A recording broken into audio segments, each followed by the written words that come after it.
আপনি জামাতে ইসলামের আকীদায় বিশ্বাসী কিনা? জামায়াত ইসলামের সাথে ইসলামী আন্দোলন এক মাঠে এক স্টেজে প্রোগ্রাম করতে পারলে আমি ইউসুফ মাহমুদী হাজারবার যোগ দিলেও দোষ না। সবচেয়ে বেশি জুলুমের শিকার আপনি কওমি অঙ্গন থেকে হয়েছেন। আমি যাদেরকে মিডিয়াতে গইরা তোলার চেষ্টা করছি, সপ্তাহের পর সপ্তাহ, মাসের পর মাস সময় দিছি, দিনের পর দিন স্টুডিও বসায় রেখে তাদেরকে নেট শিখাইছি, তারা আজকে আমাকে লানতের সবক দিতেছে। হযরত কেমন আছেন? আমি বরিশাল থেকে বলছিলাম। জি, কে বলছেন? আমি মুফতি শহীদুল ইসলাম। আপনি তো খুব ব্যস্ত মানুষ, সেজন্য সংক্ষিপ্ত একটু প্রশ্ন ছিল। অবশ্যই বলেন, চেষ্টা করবো ইনশাআল্লাহ। হ্যাঁ, আপনি কি জামাতে ইসলামের আকীদায় বিশ্বাসী হয়ে কি জামাতে ইসলামে যোগদান করছেন? এই বিষয়টা জানার কারণ কি? না, দেখলাম সোশ্যাল মিডিয়াতে আপনি জামাতে ইসলামে যোগদান করছেন। আমি তো জানি আপনি আহলুস সুন্নাহ ওয়াল জামাতের অন্তর্ভুক্ত একজন আলেমে দ্বীন। তাহলে ফার্স্ট টাইম তো আগে আমাকে জিজ্ঞাসা করা দরকার ছিল আমি জামায়াতে যোগ দিয়েছি কিনা। আমার কাছে হ্যাঁ, এটা তো আপনার একটা ভিডিও দেখেছি, নুরুজ্জামান নোমানী নাকি উনি কি করছে, আপনি জামাতে ইসলামে যোগ দিয়েছেন, আপনি আলহামদুলিল্লাহ শুকরিয়া আদায় করছেন, এই ভিডিও পেয়েছি। অফ কোর্স, ঠিক আছে, জি আলহামদুলিল্লাহ। এখন আপনার প্রশ্নটা হলো কি? আপনি জামাতে ইসলামের আকীদায় বিশ্বাসী কিনা? আচ্ছা, আপনার পরিচয়টা বলবেন। আমার নাম শহীদুল ইসলাম। কোথা থেকে বলছেন? বরিশাল হিজলা থানা। বরিশাল হিজলা থানা থেকে শহীদুল ইসলাম ভাই। জি, আপনার প্রশ্ন হলো আমি জামায়াত ইসলামের আকীদাকে বিশ্বাস করে জামায়াতে যোগ দিয়েছি কিনা। জি জি, এটা আমার প্রশ্ন। চমৎকার প্রশ্ন করেছেন, সেজন্য আপনাকে দিল থেকে ধন্যবাদ। তবে একটা কথা আপনার জানা থাকা দরকার, আমি যেহেতু মিডিয়া পার্সন, মিডিয়াতে কথা বলি, আমার সমস্ত কথাই রেকর্ড হয়, আখলাক টিভিতে রেকর্ড হয়। অতএব আপনার কথাও রেকর্ড হচ্ছে। এটা আখলাক টিভি চাইলে পাবলিশ হইলে হইতেও পারে, আবার নাও হইতে পারে, বাদ বাকি আপনার জানা থাকা দরকার। সমস্যা নেই, এতে কোনো অসুবিধা নেই। জি জি জি। এখন কথা হলো, আমি এই বিষয়গুলো, এটা হয়েছে গত অগাস্ট মাসের 27 তারিখে, আর আজকে হলো সেপ্টেম্বরের 15 তারিখ। আজকে 20 দিন হলো, আজও পর্যন্ত আমি মিডিয়াতে এ নিয়ে একটি শব্দও বলি নাই। এবং আমার ফেসবুক পেজ যেটা, সেখানে আমি 1.5 বছর যাবত অ্যাক্টিভিটি থাকি না। আমি শুধু আখলাক টিভির পেজেই কাজ করি, আমার ফেসবুক পেজ নাই, ঠিক আইডি, ওটাতে আমি কাজ করি না। তো আজকে শুধু একটা শেয়ার দেওয়া হয়েছে, নোমানী সাহেব আগামী আজকে একটা লাইভ করবেন আমাকে নিয়ে, ওই লাইভটা শেয়ার দেওয়া হয়েছে। এনিওয়ে, এই কথাগুলো আপনাকে ডিটেলস বলার উদ্দেশ্য হলো, যেহেতু আপনি আমার আকীদা সম্পর্কে জানতে চাইছেন, সেহেতু আমার অ্যাক্টিভিটিটাও আপনার জানা দরকার।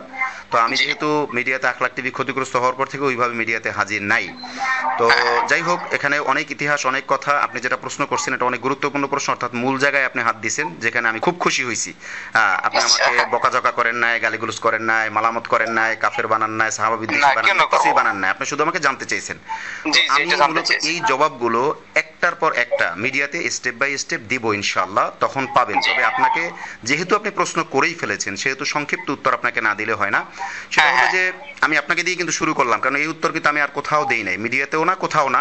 আমি 20 দিন যাবত চুপ আছি, শুধুমাত্র আপনার এই কথাটা আমার কাছে এত ভালো লাগছে যে আপনি যথেষ্ট সম্মানের সাথে, এবং ভাই হিসেবে, আপনি যেই জগতের হন, যে মাসলাকের হন, সেটা আপনার পার্সোনাল ব্যাপার, কিন্তু আপনি আমাকে যথেষ্ট সম্মান দেখিয়েছেন।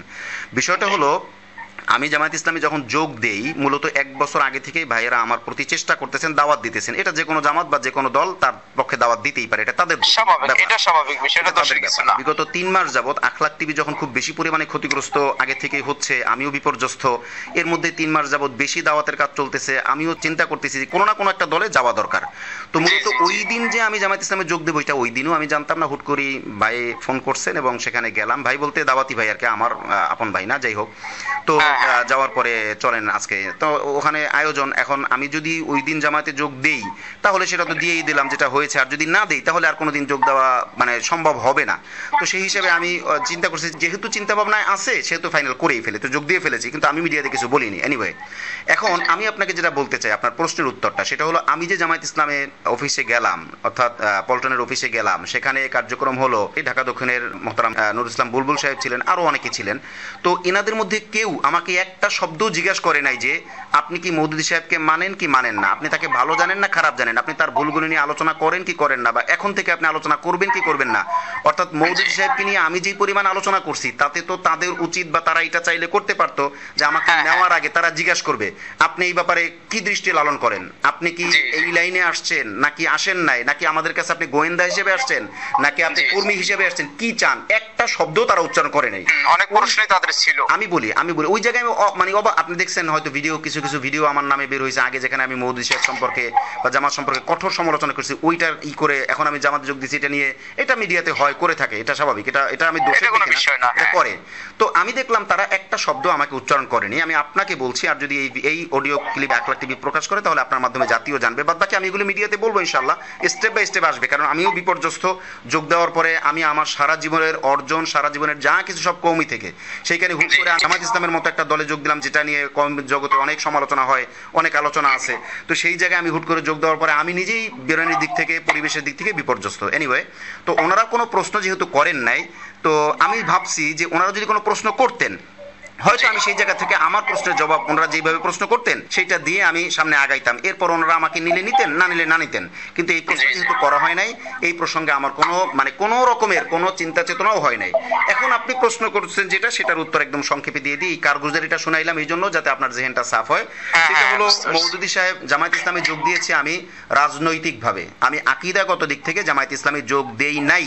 এটা এট ফার্স্ট আপনাকেই বললাম, আমি আপনাকে ওইভাবে চিনিও না, আপনি কল করে ফেলেছেন সেজন্য বলা। এই কথাটা কেন আনা, দেখেন, জামায়াত ইসলামের সাথে ইসলামী আন্দোলন এক মাঠে এক স্টেজে প্রোগ্রাম করতে পারলে আমি ইউসুফ মাহমুদী হাজারবার যোগ দিলেও দোষ না। এখন প্রশ্ন হলো তারা কেন যোগ দিয়েছেন বা ঐক্য করছেন বা যতটুকুই করছেন, এখন পর্যন্ত এরকম ফলপ্রসূ ঐক্য হয় না, যতটুকু আলোচনা হয়েছে বা যতটুকু যুগপৎ আন্দোলন হয়েছে, এই সব কিছুই কিন্তু তারা রাজনৈতিকভাবে করছেন।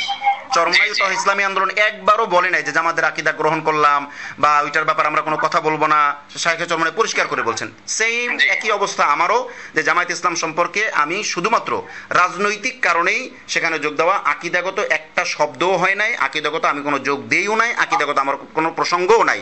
এবং আমি সবচেয়ে বেশি অবাক হয়েছি এটা, যে আমার মতো একজন কঠোর সমালোচককে তারা একটা শব্দ যেহেতু জিজ্ঞাসা করে নাই, সেহেতু এই ব্যাপারে তারা, আমার মনে হয় না যে আমার সাথে তো নাই, অন্য কারোর সাথে কঠোর হবে, এটা আমার মনে হয় না। আর আপনাকে একটা গুড নিউজ দেই, গত পরশুদিন আমি তাদের অনুষ্ঠানে গিয়েছি, অর্থাৎ ঢাকা উত্তরের অনুষ্ঠানে, মজলিসুল মুফাসসিরিন জামায়াতের আলেম ওলামাদের যে বিভাগটা রয়েছে ওইখানে। আর আমি কিন্তু যোগ দিয়েছি ওলামা মানে বিভাগে। এখানে কিন্তু ওই জামাত শিবির বা যুব শিবির বা এই ধরনের কোনো রাজনৈতিক কর্মকাণ্ড ওইটা না, জামায়াতেরই অঙ্গ সংগঠন বলা চলে ওলামা বিভাগ। এই ওলামা বিভাগে আমি একজন সাধারণ সাথী হিসেবে যোগ দিয়েছি, এই হলো আমার হালাত। আর গত পরশুদিন আমি যে অনুষ্ঠানে যোগ দিয়েছি সেই অনুষ্ঠানটা হলো রাসূল সাল্লাল্লাহু আলাইহি ওয়াসাল্লামের চিন্তাধারা থেকেই আদর্শ সমাজ কিভাবে গঠন হয়, আমার ঠিক এই মুহূর্তে মনে নাই, এইরকম একটা অনুষ্ঠানে আমি যোগ দিয়েছি, সেখানে আমি কথাও বলেছি। তাহলে আমি বলতে পারি যে জামায়াত ইসলামে যোগ দেওয়া এই পর্যন্ত আমার থেকে মানে আকীদাগত কোনো মিস্টেক হয় নাই এবং আমি আকীদাগত ভুলের মধ্যে নাই।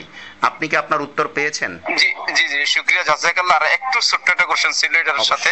আমি আপনি যেদিন যোগদান করছেন আমি ওই দিনই আপনাকে ফোন দিয়েছি, কিন্তু আপনি ব্যস্ততার কারণে হয়তো বা ফোন রিসিভ করতে পারেন।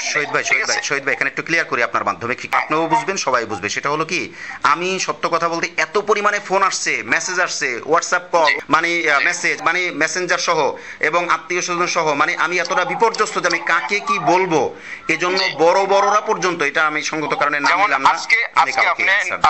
আজকে আপনি নোমানী সাহেবের পোস্টটাকে শেয়ার করছেন। জি জি জি, আমি নিজে এখানে অনেকে আপনাকে গালাগালি করতেছে আমি দেখতেছি, অনেকে আপনার প্রতি লাআনতও করতেছে দেখতেছি, কিন্তু সেখানেও আমি একটা প্রশ্ন রাখছি, আপনি আকীদায় বিশ্বাসী কিনা, আমি একই প্রশ্ন করছি। জি জি জি, আপনাকে অসংখ্য ধন্যবাদ। এভাবে আমরা আলোচনা করলেই জিনিসগুলো পরিষ্কার হয়ে যাবে। এখন আরেকটি বিষয় হলো জি বলেন। কওমি অঙ্গনে এত বড় বড় শক্তিশালী দল থাকা অবস্থায় জি আপনি কি, আমি জানি আপনি মাজলুম, আমি আপনার মিডিয়াতে অ্যাক্টিভ, আমি সবসময়, আমি নিজের পরিচয় সবসময় গোপন রাখি।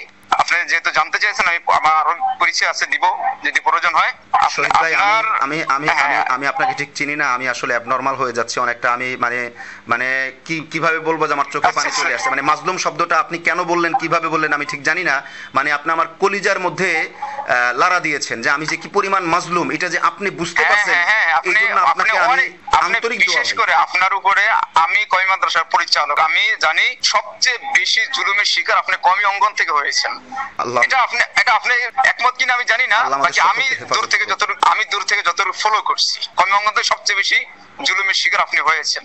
আমার ভুলও হইতে পারে আমার এটা জানাটা। আমার সবচেয়ে বড় পাওয়া এই জায়গায় যে আপনি আমার চেনা না জানা না, অনেকে হয়তো এই কল রেকর্ড যদি ওনারা দেয় 1 লাখ টিভি, তাহলে অনেকে বলবে এটা সাজায় গুছায় বলছে, অথচ আল্লাহ তো জানে যে আপনার সাথে আমার জীবনে একবার হ্যালো হয়েছে কিনা। আমার মনে করেন আমি আপনাকে চিনিই না, জানিই না। আর কমেন্টগুলো আমি দেখছি, অনেকগুলো কমেন্ট আমি দেখছি, কার কমেন্ট কি কোথায় আমি সেটা জানিও না। আমি একটা কথা, দুঃখের কথা আপনাকে শোনাই, আমি যাদেরকে মিডিয়াতে গইরা তোলার চেষ্টা করছি, সপ্তাহের পর সপ্তাহ, মাসের পর মাস সময় দিছি, দিনের পর দিন স্টুডিও বসায় রেখে তাদেরকে নেট শিখাইছি, তারা আজকে আমাকে লাআনতের সবক দিতেছে, লাআনতের দোয়া হ্যাঁ হ্যাঁ করতেছে, হ্যাঁ, আমি এটাই বলতে চাইছি। বিভিন্ন তো কথা বলতেছে। আমার কোশ্চেনটা কিন্তু শেষ হয় না হযরত। জি বলবেন।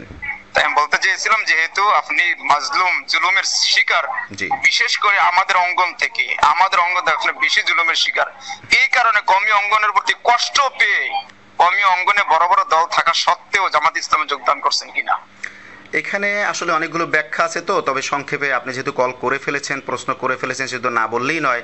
কষ্টের জায়গাটা আছে, আমি কষ্টের জায়গাটাকে দাফন করেই সামনে আগাতে চাই। আমার একদম ষাট নির্যাসটা আপনাকে বলি, সেটা হলো দেখেন, আমি আকীদাগত দিকে যেমন আমি চিন্তা ভাবনা করি, ঠিক রাজনৈতিক বা সফলতার দিকেও আমি চিন্তা করি, সাথে সাথে ব্যর্থতার দিকেও চিন্তা করি। আমি যদি আপনাকে এক কথায় উত্তর দিতে যাই, তাহলে বিষয়টা এমন হবে যে কওমি অঙ্গনে অনেক বড় বড় দল থাকার পরেও আমি অনেকটা অগুছালো এবং অনিশ্চয়তা, অনাকাঙ্ক্ষিত পরিস্থিতি, অনাকাঙ্ক্ষিত ফলাফল, এই সমস্ত কিছু করার পরে, মানে অবজার্ভ করার পরে আমি ভাবলাম যে আমি সারা জীবন যে কষ্টটা করলাম, শ্রমটা দিলাম, যে অভিজ্ঞতাটা অর্জন করলাম, এখন যদি আমার এই শ্রমটা আমি যদি একটা এমন দলের পিছনেই দেই যারা দুর্বল, যাদেরকে দিয়ে খুব একটা ফায়দা হবে না, সেই জন্য আমি মনে করছি যে ওনাদের চাইতে এই দলটা রাজনৈতিকভাবে অর্গানাইজড, রাজনৈতিকভাবে তারা শক্তিশালী, এবং আমি এইখানে শ্রম দিলে ওনাদের চাইতে, অর্থাৎ কওমি জগতের কোনো দলের সাথে শ্রম দেওয়ার চাইতে এই জায়গাটা শ্রম দিলে আমার শ্রমটা রাজনৈতিকভাবে বেশি ফলপ্রসূ হবে বলেই আমি মনে করছি। আমি আপনার সাপোর্টে আরেকটু কথা বলতে চাই, যদি অনুমতি দেন। অবশ্যই অবশ্যই। সেটা হলো যে আপনি একটা কথা বলছেন, আকিদার জায়গা আমি রাজনৈতিক ভাবে জামাত ইসলামকে পছন্দ করি, জামাত ইসলামে যোগদান করছি। এই কথাটাই হুবহু পীর সাহেব চরমানাই আমিরুল মুজাহিদিন উনি বলছেন আমাদের একটা ঘরোয়া মিটিং এর ভিতরে, এবং এটা প্রকাশ্য বলে, চরমনায়ের মুজাহিদ হওয়ার জন্য মুসলমান 5 ওয়াক্ত নামাজ পড়া জরুরি, দরকার, প্রয়োজন। কিন্তু ইসলামী আন্দোলন করার জন্য, রাজনীতি করার জন্য এটা জরুরি না। রাজনীতি অঙ্গনে ইসলামী আন্দোলন সবাই করতে পারে। জি জি। তো সেই হিসাবে আপনি জামাত ইসলামের আকিদার জায়গায় রেখে তাদের দলে যোগদান করবেন, এটাকে আমি আসলেই আমার স্থান থেকে আমি দর্শনীয় ভাবে দেখি নেই। জি, আমি এইভাবে মনে করছি, এই কারণে এইদিকে যাওয়া। এরপরে অনেক কথা আছে, অনেক ব্যাখ্যা আছে, এগুলো আস্তে আস্তে। আর এখন আপনি যদি চান আমি আপনার সাথে সাক্ষাৎকার দিতে পারি, সরাসরি গিয়ে বিভিন্ন প্রশ্নের মাধ্যমে, আমার সেই সুযোগও আছে। এটা আমি আসলে ভাই ওই আখলাক টিভি ক্ষতিগ্রস্ত হওয়ার পর আমরা ওইভাবে আর রিকভারি করে উঠতে পারি না। আখলাক টিভি কিন্তু আমাকে নিয়েই কাজ করে, অতএব এখানে আমরা চেষ্টা করতেছি যদি আমরা রিকভারি করে নতুনভাবে কাজ শুরু করি, আমি আপনার নাম্বার সেভ করে নিব এবং আপনাকে আমি আপনি মাঝে মাঝে একটু নক দিবেন, আমি আপনাকে নিব ইনশাল্লাহ। আমরা আলাপ আলোচনা করে, কেউ আমাদের শত্রু না, সবাই আমাদের ভাই। আমি কওমি অঙ্গন থেকে আসলে আমি চাই আমার থেকে ইনশাল্লাহ কওমি অঙ্গন কোনোদিন ক্ষতিগ্রস্ত হবে না ইনশাআল্লাহ। এই যে আপনার সাথে এতক্ষণ কথা বললাম, আমি কি কাউকে কোনো রকম ছোট করছি, কাউকে গালি দিছি, কাউকে কিছু বলছি কওমি অঙ্গনের ব্যাপারে? অথচ বললে আমার অনেক কিছু বলার আছে, আমি এটা বলতে চাই না, বলবো না। ইনশাআল্লাহ কথা হবে ভাই, দোয়া চাইবে জান। আপনার মতো ব্যক্তি আমাকে সময় দেওয়ার জন্য অসংখ্য শুকরিয়া, ধন্যবাদ। জাযাকাল্লাহ। আসসালামু আলাইকুম ওয়া রাহমাতুল্লাহ। আসসালামু আলাইকুম। ওয়া আলাইকুম আসসালাম ওয়া রাহমাতুল্লাহ।